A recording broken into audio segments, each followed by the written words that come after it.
போட்டு உள்ள போச்சு பாருங்க, சூப்பரான ஒரு சீன். பாருங்க ஒரு போட்டு கீழே ஒருத்தர் இருக்காரு. அவ்வளோதான், கடல் உள்ள போயிடுச்சு.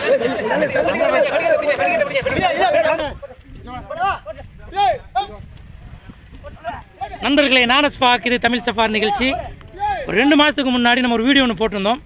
அதாவது மீன்பிடி தடைக்காலம் வந்தனால அந்த கடலில் உள்ள போட்டெல்லாம் பழுது பார்க்குறதுக்கு கரை கொண்டு வந்தாங்க. எங்கள் ஊர் பக்கத்தூர் சோழியக்குடி லாஞ்சி அடியில் நிறைய வியூஸ் போயிருந்துச்சு. அந்த வீடியோவில் நம்ம சொல்லியிருப்போம், இன்னொரு 2 மாதத்தில் திருப்பி இந்த போட்லாம் கடலுக்குள்ளே போகும் அப்படின்னு சொல்லியிருந்தோம். இப்போ மீன்பிடி தடைக்காலம் முடிகிறனால அந்த போட்ஸ்லாம் வந்து திருப்பி கடலுக்குள்ளே போய்கிட்டு இருக்குது. அது எப்படி கடலுக்குள்ளாக்க வந்து கொண்டு போகிறாங்க அப்படிங்கிறத அந்த வீடியோவில் பார்க்க போகிறோம். ஸோ ரொம்ப இன்ட்ரெஸ்டிங்காக இருக்கும். இந்த வீடியோ மிஸ் பண்ணாமல் பாருங்கள். ஏன் கூட இருக்கிறது யாருன்னு பார்த்தீங்கன்னா மிஸ்டர் நந்தா. இவர் தான் நம்ம கன்ஸ்ட்ரக்ஷன் கம்பெனியோடைய கார்பெண்டர். இவர் இந்த ஊருக்காரர் தான். அவரும் வந்திருக்காரு. அவரோட சேர்ந்து இந்த போட்டை வந்து எப்படி திருப்பி தண்ணிக்குள்ளே கொண்டு போகிறாங்க அப்படிங்கிறது தான் நம்ம பார்க்க போகிறோம். இந்த ரோலர் வந்து அந்த போட்டு கிட்ட கொண்டு போகிறாங்க. அது போயிட்டு அந்த போட்டு தான் கடலில் இறக்க போகிறாங்க. இவங்க இழுத்துட்டு போகிற இந்த யூனிட் வந்து அவங்க பெட்டின்னு சொல்கிறாங்க. இந்த ரோலரில் தான் அந்த போட்டை உட்கார வச்சு திருப்பி கரைக்கு இழுத்துட்டு வர போகிறாங்க.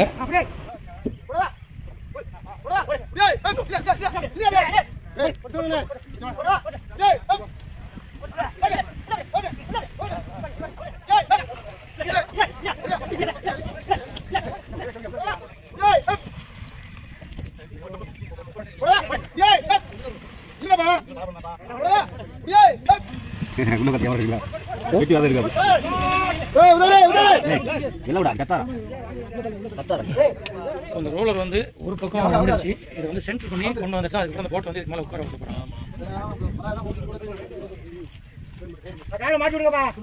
சென்டர் பண்ணுறதுக்குள்ள வேலை தான் நடந்துட்டு இருக்கு.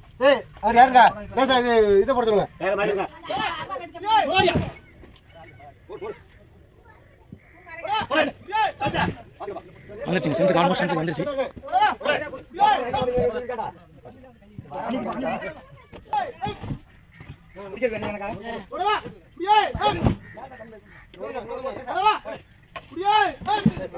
சென்டருக்கு வந்துருச்சுங்க. இதுக்கடுத்து என்ன ப்ராசஸ் பார்த்தீங்கன்னா அந்த சைடில் உள்ள முட்டையெல்லாம் ரிமூவ் பண்ணிவிட்டு அந்த வீலில் வந்து அந்த போட்டை உட்கார வைக்கணும். அவ்வளோதான். இப்போ சைடில் உள்ள அந்த முட்டையெல்லாம் எடுப்பாங்க. இப்போது அது எப்படி எடுக்கிறாங்க பார்க்கலாம். இப்போ வந்து அந்த ரோலர் வந்து கரெக்டாக சென்டரில் கொண்டு வந்துட்டாங்க. பாருங்கள், அந்த போட்டுக்கு இதுக்கு ஒரு 4-5 இன்ச்சு கேப் தான் இருக்குது. இந்த கேப் இருக்குது. இன்னொரு நேரத்தில் வந்து இந்த போட்டு இறங்கி இதில் உட்காந்துரும். அதுதான் அடுத்த ப்ராசஸ். அதான் பாருங்கள், போட்டுக்கும் அந்த கட்டிங்க சின்ன கேப் இருக்குது. உங்களுக்கு தெரியும். இன்னும் கொஞ்சம் நேரத்தில் அந்த கேப் இல்லாமல் அதில் வந்து உட்காந்துரும்.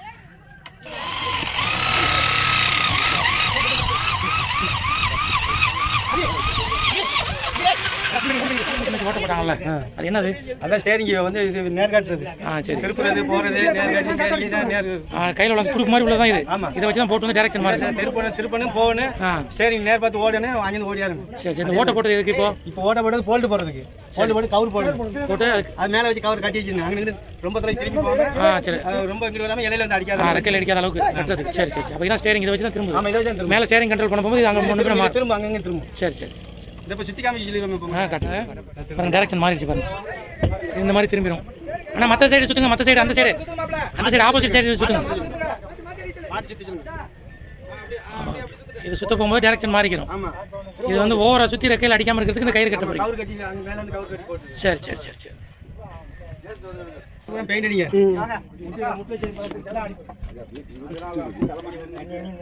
இந்த முட்டையை எடுத்துட்டாங்க. இப்போ அடுத்து இந்த முட்டை தானே.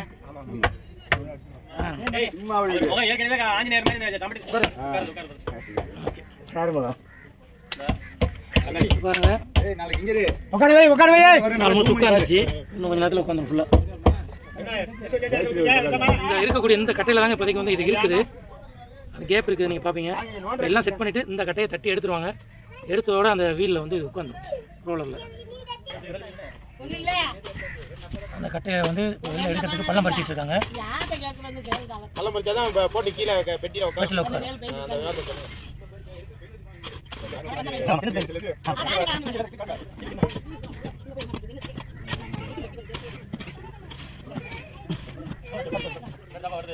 இறங்குது பாருங்க.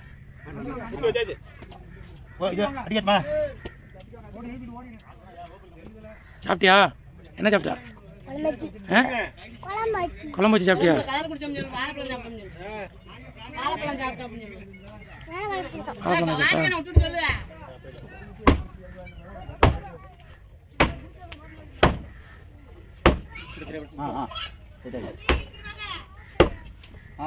மக்கா வாங்க மல்லாத்துங்க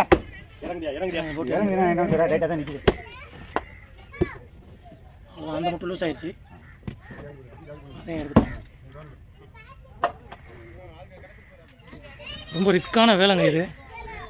அங்கிட்டு அந்த பக்கம் தட்டினா அந்த பக்கம் இறங்கிடும், இந்த பக்கம் தட்டினா அந்த பக்கம் இறங்கிடும். இன்ச் பை இன்ச்சாக ரொம்பவே கவனமாக இருக்கிறாங்க. ஒரு முட்டை மாறினா கூட போட்டு அப்படியே இழுத்து ஓடி போய் கீழே வந்து ரொம்ப நிதானமாக ரொம்ப பொறுமையாக பண்ணுறாங்க. இதுக்கு மட்டுமே கிட்டத்தட்ட 1 மணி நேரம் ஆயிடுச்சுங்க.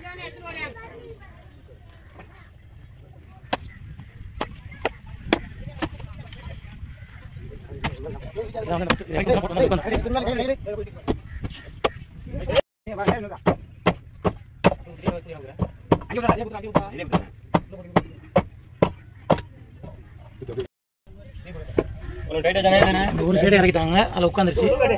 அந்த பலகையில் உட்காந்துருச்சு. இந்த பக்கம் உள்ள பலகையை வந்து இப்போ இறக்க போகிறாங்க.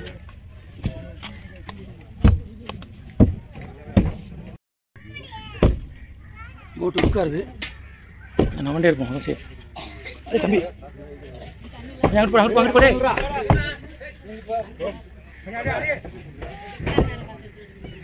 கொஞ்சம் டேஞ்சரான சுச்சுவேஷன் இது. கொஞ்சம் இருந்தாலும் சாஞ்சிடும் போட்டு. அப்படி பின்னாடியே நம்ம சேஃப் பண்ணிடுவோம்.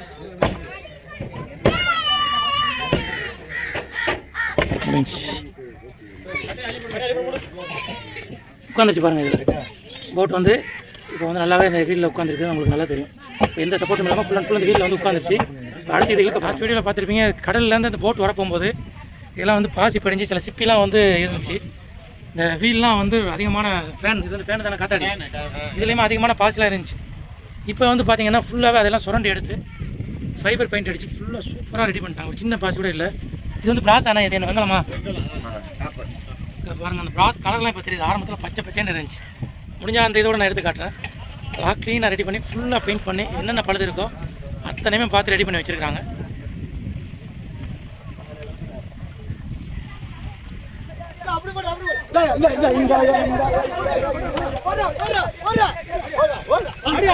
லாஸ்ட்டாக சுற்றுறாங்க. ஏன்னா ஈஸியாக இருக்குது. இப்போ வந்து பள்ளத்தில் இறங்கிட்டு இருக்குது போட்டு பாருங்கள். இது வந்து கொஞ்சம் பள்ளம், அதனால கொஞ்சம் ஈஸியாக இருக்கும் அவங்களுக்கு. அழகாக இருக்குது. போட்டு கரையில் வர்றதுக்கு கொஞ்சம் மண்ணெலாம் ரெடி பண்ணுறாரு இந்த இடத்துல.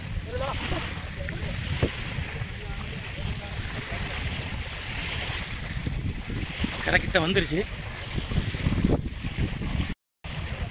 ஆல்மோஸ்ட் கரை பக்கத்தில் வந்துருச்சுங்க. இன்னொரு 15 அடி தான் இருக்குது. வந்துட்டே இருக்கு.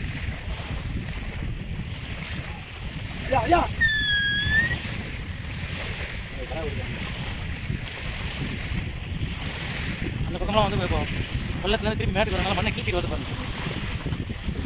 மண்ணை வந்து உள்ள வருது.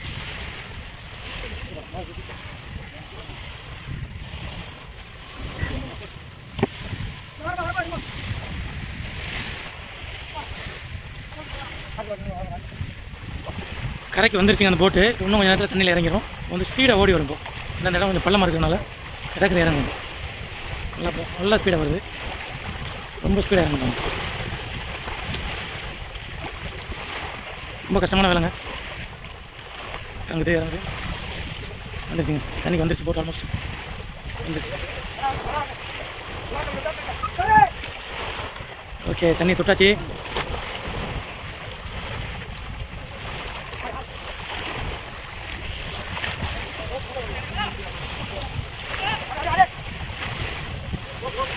ரொம்ப ஸ்பீடாக ஓடி வராமல் இருக்கிறதுக்கும் அங்கேருந்து கண்ட்ரோல் பண்ணுறதுக்கு 2 பேர் பிடிச்சிட்டு இருக்காங்க. இந்த ஓவர் ஸ்பீடாக வந்து எல்லாம் இறங்கிடுச்சுன்னா சிரமம்னு சொல்லிட்டு அதுக்கு ஒரு 4 பேர் பிடிச்சிட்டு இருக்காங்க. எவ்வளோ ஸ்பீடாக இறங்குது பாருங்க.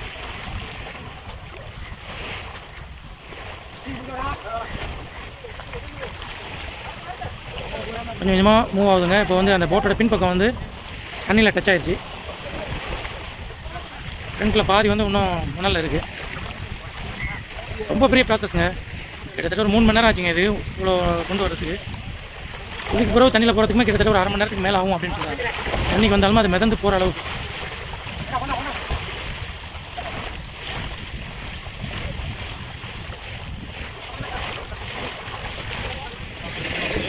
போட்டோட ஃப்ரண்ட் பகுதியுமே தண்ணியில் படுறதுக்கு ஆல்மோஸ்ட் வந்துருச்சுங்க.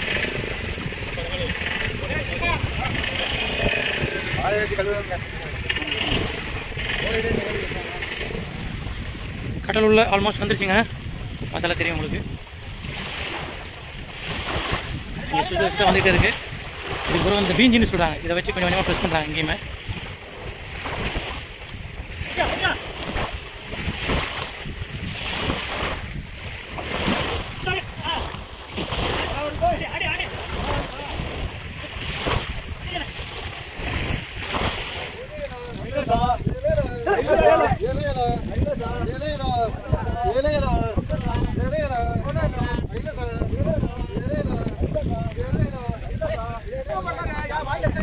சுற்றிட்டே இருக்கிறாங்க. போட்டு ஆல்மோஸ்ட் கடல் உள்ளே போயிடுச்சுங்க. கடல் உள்ளே போயிடுச்சு போட்டு. இது அப்படியே மிதக்க விட்டுருவாங்க. இப்போ அதையும் நம்ம பார்க்க போகிறோம். இதே வந்து இப்போ நாங்கள் மேன் பவர் வச்சு தான் பயன்படுத்துகிற மாதிரி இருக்கும். இதே இன்னும் டெக்னாலஜி பயன்படுத்தலாம். அதாவது மோட்டார் வச்சு பிரிஞ்சு வச்சு ரவுண்ட் சுற்றி அதுவே ஏறுற மாதிரி மேன் பவர் மட்டும் சும்மா இது வந்து பல காலத்து முறையில் பண்ணிட்டு இருக்கிறீங்க. இது வந்து நாங்கள் மேன் பவர் தான் அதிகமாக பயன்படுத்துகிறோம். ஒரு போட்டுக்கு எத்தனை பேர் இருக்கிறீங்க? சராசரியாக ஒரு 15 பேர் இருந்தால் போதும். ஆனால் இப்போ 30 ஆள் இருக்கு. சராசரியாக 15 பேர் இருந்தால் போதும். 40 பேர் இருக்கிறீங்க. இந்த போட்டை இறக்கிறதுக்கு எவ்வளோ கூலியான? அதாவது 15 ஆள் இருந்தால் ஒரு 400 ரூபா வரைக்கும், 400-500 வரைக்கும் ஒரு ஆளுக்கு. அவ்வளோ போட்டு கஷ்டப்படுற வேலைக்கு வரும். இப்போ ஆள் அதிகமாக இருந்தால் 300 ரூபாய்க்கு உள்ள தான் வரும். 300 ரூபா. ஒரு நாளைக்கு எத்தனை போட்டு இது மாதிரி இறக்கி கொடுப்பீங்க? 3 போட்டு 4 போட்டு வரைக்கும் இறக்கலாம். ஒரு போட்டுக்கு 400 ரூபா கிடைக்கும் ஒரு ஆளுக்கு. ஆமாம். ஒரு நாள் இந்த மாதிரி ஃபுல்லாக கஷ்டப்பட்டு 1000 ரூபா தான் கிடைக்கும். 1000 ரூபா 1200 அந்த மாதிரி. சரி சரி சரி. போட்டு இறக்குற போட்டு அது நம்ம ஆளுகளை பயன்படுத்தியே பண்ணுற மாதிரினால பழங்காலம் மாதிரி தான் இது. ஏன்னா இங்கே போட்டு நிறையா இல்லை. ஒரு 300 போட்டு 400 போட்டு அந்த மாதிரி இருந்துச்சுன்னா நம்ம அந்த இன்ஜின் வச்சு ரோல் பண்ணி அந்த மாதிரி ஏற்றலாம். மொத்தம் சோழியாக்குடி லாஞ்சில் எத்தனை போட்டு இருக்குண்ணே? மொத்தமே ஒரு 65 போட்டு. 65 போட்டு தான். 65 போட்டுமே இதில் கடலில் மேலே ஏறிடுமா இப்படி? 65 போட்டுனா இதில் ஒரு இந்த இடத்துக்கு ஒரு 30 போட்டு தான் மொத்தம். ஒரு வாட்டி பழுது பார்க்குறீங்கல்ல, அது வந்து எத்தனை வருஷத்துக்கு தாக்கும்? அது 1 வருஷம் 2 வருஷம் 1 வருஷம் தான். 1 வருஷம் தான். அதுக்கிடையில கம்பி குத்துனது அந்த மாதிரி குத்துனது அடிபட்டு வந்துச்சுன்னா மறுபடியும் திருப்பி ஏற்றணும். அது இல்லாமல் இருந்துச்சுன்னா 1 வருஷம் தாக்கு பிடிக்கும். சரி சரி. கம்பல்சரி 1 வருஷம் பிடிக்கும். இப்போ ஏற்ற போட்டு வந்து அடுத்த வருஷம் தான் திருப்பி ஏற்றுவீங்க. ஆமாம். ஆனால் கரெக்டாக வேறு எதுவும் பிரச்சனை இல்லாமல் ஏதாவது அடிபடாமல் அந்த மாதிரி இருந்துச்சுன்னா 1 வருஷம் வரைக்கும் தாக்கு பிடிக்கும். சரி. அடுத்த வருஷம் ஏற்றிக்கலாம். சரி. அதுக்கடையில் இந்த மாதிரி அடிபட்டா தான் திருப்பி ஏற்றணும். ஓகே. பிடிப்பீங்க இதில்? இதில் மீன் இறால் எல்லாம். மீன் இறால், கனவா, நண்டு. எத்தனை நாள் போகும் இந்த போட்டு? அடிக்கிறேன். இந்த போட்டு போனால் எத்தனை நாள் வரும்? ஒரு நைட்டு ஒரு பகல் 24 hours. 24 மணி நேரம் தான். ஒரு வாரம் 10 நாள் தங்கி அது பிடிக்கிறது வந்து பெரிய போட்டு நம்ம இதை விட பெருசு. நம்ம கடலுக்குள்ள இல்லை. சரி சரி. அது நம்ம ஆலிய கடலில் தான் கன்னியாகுமரி இந்த பக்கம் போனால் நாகப்பட்டினம் பெருங்காயம் அந்த மாதிரி கிடையாது. அந்த மாதிரி பெரிய கடலுக்கு தான் பெரிய போட்டு. அது வந்து ஒரு வாரம் வரைக்கும் இருக்கு, 15 நாள் வரைக்கும் இருக்கு. நம்ம இங்கே நம்ம பகுதியில் உள்ள போட்டுலாம் ஒரு நாள் தங்கி பிடிக்கிறோம். ஒரு நாள் தான். ஒரு நைட் தங்குவே. இன்னைக்கு காலையில் போனால் நாளைக்கு காலையில் வந்து. சரி சரி சூப்பர்.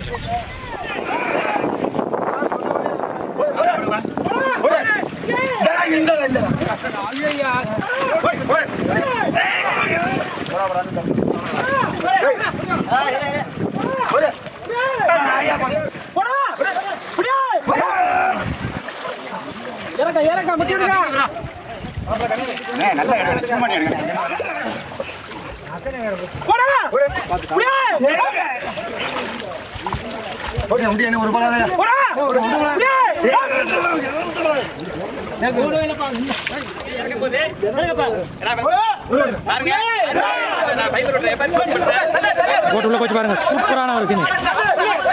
ஒரு போட்டு கீழே ஒருத்தர் இருக்காரு. அவ்வளோதான். போட்டு வந்து ஆல்மோஸ்ட் உள்ளே போயிடுச்சு. ஈஸியாக தள்ளிடுவாங்க. போதுங்க போட்டு போதுங்க போட்டு போதுங்க. அவ்வளோதான். கடல் உள்ளே போயிடுச்சு.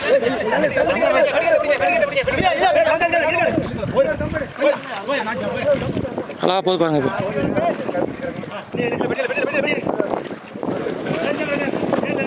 வெற்றிகரமாக வந்து போட்டை வந்து கடல் உள்ள அனுப்பிட்டாங்க.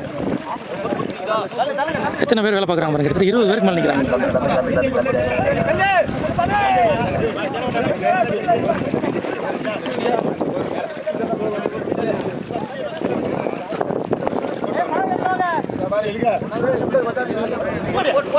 இப்போ இது பார்த்தீங்கன்னா கீழே உள்ள அந்த ரோலருங்க, அதான் இப்போ இழுக்கிறாங்க. அது இழுக்கிறதுக்கு எவ்வளோ கஷ்டமாக இருக்குது பாருங்க. உள்ள உள்ள ரோலர் இழுத்துட்டு போகிறாங்க.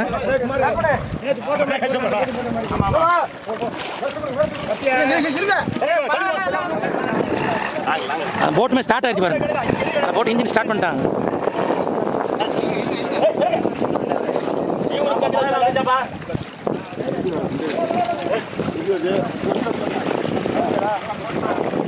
ரோலர் இழுத்து போகிறாங்க. இப்போ அடுத்த போட்டு வந்து இதில் இறக்குவாங்க.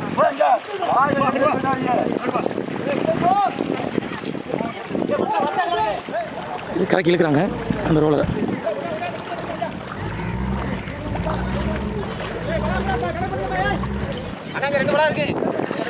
ரெடியான போட் வந்து பின்னாடி போயிடுச்சு பாருங்க. இந்த போட் வந்து ரிவர்ஸில் அப்படியே பின்னாடி போயிட்டே இருக்குது. இன்ஜின் ஸ்டார்ட் பண்ணி ஓடுது. போட் போகுது. கரைக்கில் ஏற்றின போட் வந்து இன்ஜின் ஸ்டார்ட் ஆகி அப்படியே அவங்க எல்லைக்கு போகிறாங்க. பின்னாடி ஒரு சின்ன வத்தலையும் கட்டி இழுத்து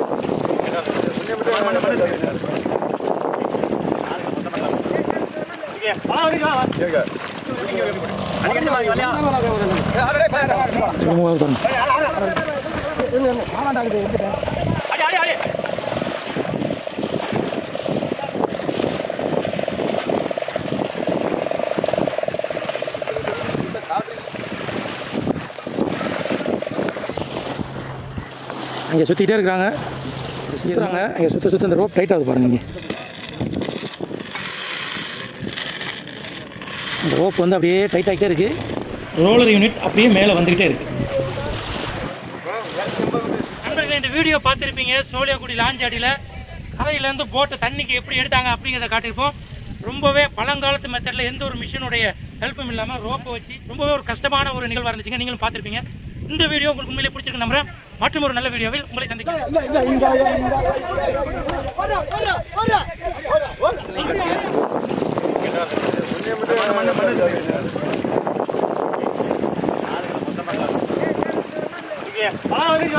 Okay.